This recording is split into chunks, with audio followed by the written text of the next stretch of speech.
はい、皆さんこんにちは。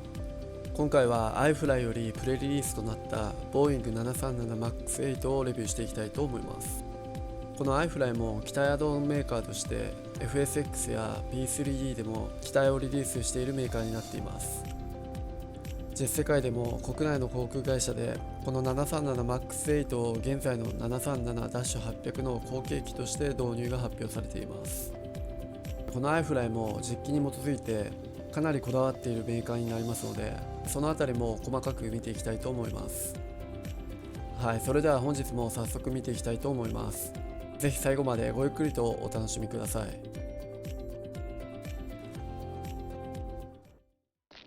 まずは外部視点から機体を見ていきましょう。これまでのボーイング 737-800 との違いとして、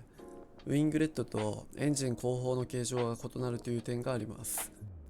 ウィングレットはスプリットシミタールウィングレットと呼ばれていて、上下にウィングレットがついているタイプで燃費の向上に役立っています。エンジンの方はファンの口径がダッシュ800より少し大きくなり、エンジンナセルの形状はボーイング787のように騒音軽減のためギザギザの形状となっています。これまではダッシュ800のエンジンでは CFM56 を搭載していましたが、MAX8 の方では LEAP-1B エンジンとなり、これもまた燃費の向上をされているということです。このエンジンサウンドの方は後ほど後半にお伝えしたいと思います。またギア周りも細部まで細かく再現されていて、さらにギアを格納する内部の方も細かく作り込まれていました。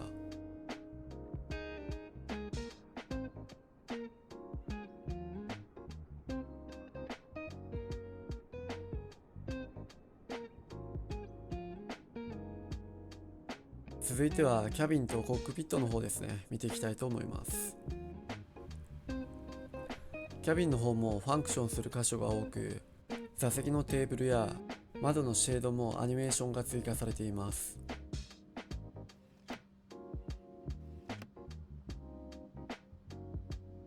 また他にも手荷物を入れる収納棚も全て開閉するようになっています。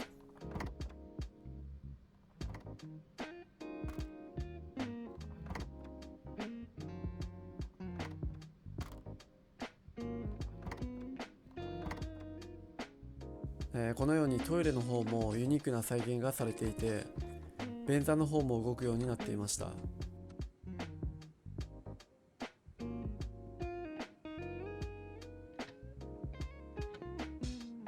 また照明もキャビンの客室用のパネルでフロントやアフターなどフェーズに合わせて色を変更することができます。このパネルのパッセンジャーシーティングエリアから選択し、ゾーンコントロールでどの範囲を変更するかを選択します。現在ナイトスリープというモードを選択してみました。雰囲気の方は夜間の飛行時のライティングに変更されます。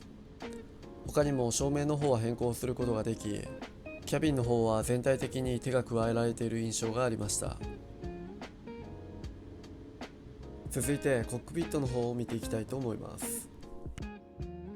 コックピット内の方もあらゆるものが動作するようになっていて、システム関連だけではなくキャビンのようにアニメーションも追加されています。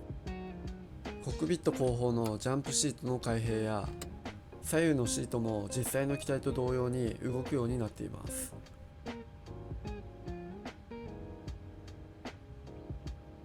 他にも左右の持ち手の動作や、こちらの機体でもコックピットの窓の方も開けることが可能になっています。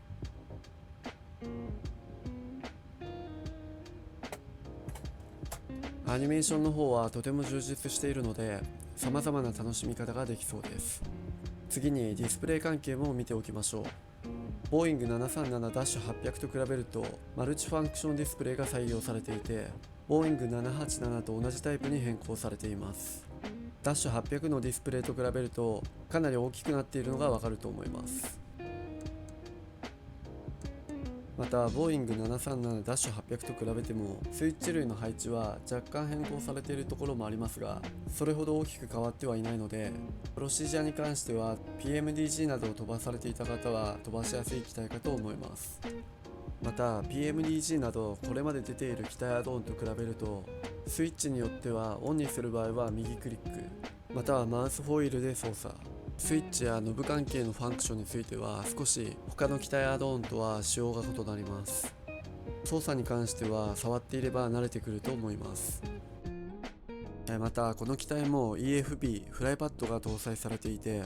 様々な機能が追加されています。まずエアポートマップではインストール後 iFly プラグインのアプリよりクリエイトエアポートマップをクリックし読み込むことで空港内のマップを表示できます。現在いる空港の4レターコードを入力しサーチオールをクリックすると空港の方が表示されます。フライパッドからスポットやタキシーウェイの表示を見ることができます。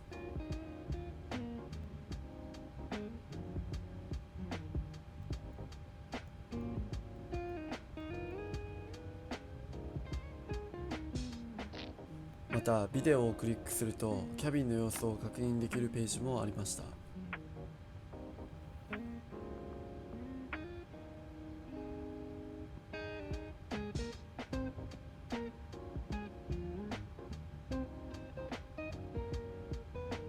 さらに離陸時のパフォーマンスやペイロードの設定もこちらからできるようになっています。ボーイング787のパフォーマンスページと同じタイプになっています。ウェイト&バランスでは乗客や貨物などが入力でき、またツールバーの MSFS の燃料ページからも反映させることができます。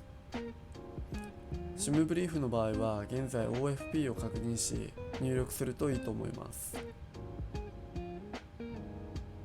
この SIM ブリーフの連帯方法ですが、システムページより SIM メニューを選択し ACARS をクリックします。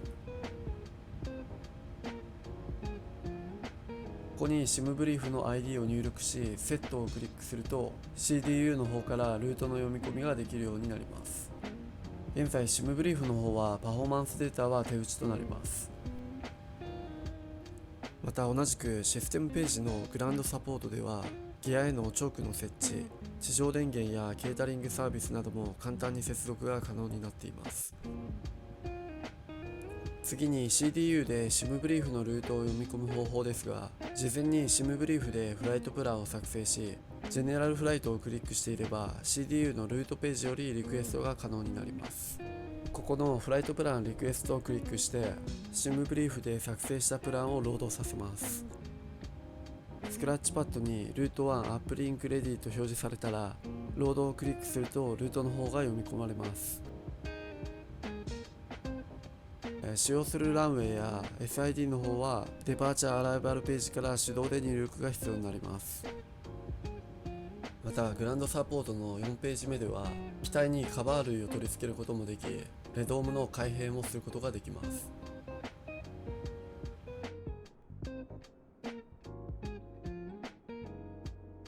レドームの内部にはウェザーレーダーもしっかりと再現されていました。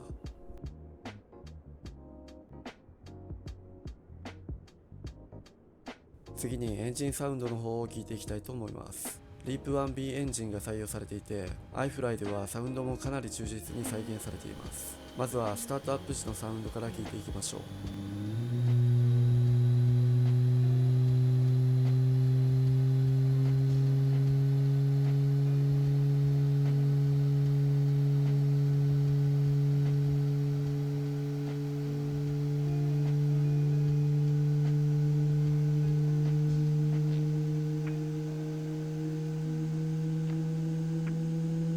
このようにリープ 1B エンジン特有のサウンドがよく再現されていて、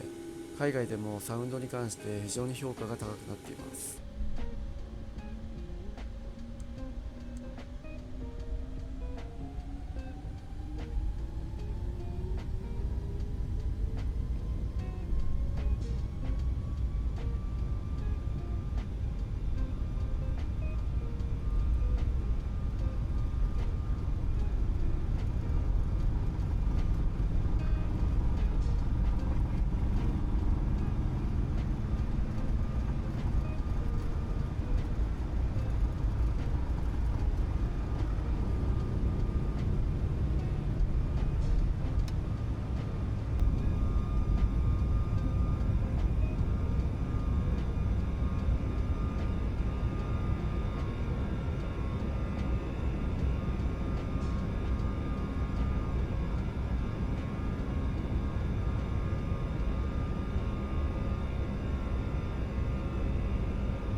また操作感覚についてはタキシングでは感度が少し高めなので、ジョイスティックなどコントロールオプションズより自分好みに感度設定をしておくといいと思います。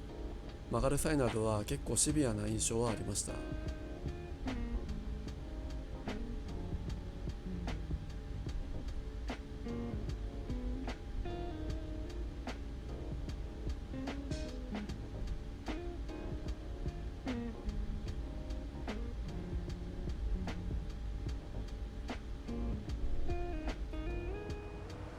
飛行中の操作感覚はかなり安定していて、マニュアル時の操作もしやすくなっていました。オートパイロット関連も縦方向横方向の V ナブや L ナブも共に正常に機能していて、プレリリース版でもシステム的には特に問題なくプレイできそうです。50,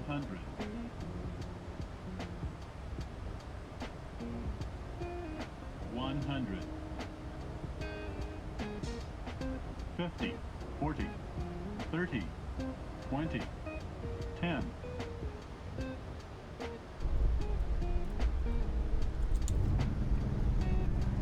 現時点ではウェザーレーダーはまだ非対応ですが、テレインは表示が可能になっています。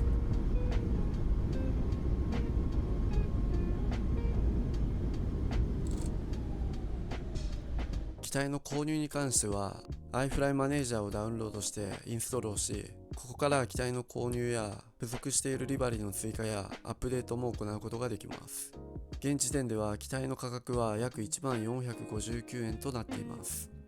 概要欄の方にリンクを載せておきます。現在はプレリリース版となっているため、正式リリースの際変更される場合もあります。また購入する前には flight1.com のアカウント登録が必要になります。購入される方はあらかじめアカウント登録をしておきましょう。今回は iFly Boeing 737MAX8 を紹介してきましたが、いかがだったでしょうか。まだプレリリース版の段階ですが、機能も充実していて、正式リリース前とは思えないほどの作り込みになっていました。現段階でもとてもおすすめできる機体アドオンだと思います。本日も最後までご視聴いただきありがとうございました。YouTube 以外でも X でも投稿もしていますので、気に入っていただけましたらチャンネル登録、フォローの方もお待ちしています。それではまた次回の動画でお会いしましょう。ご視聴いただきありがとうございました。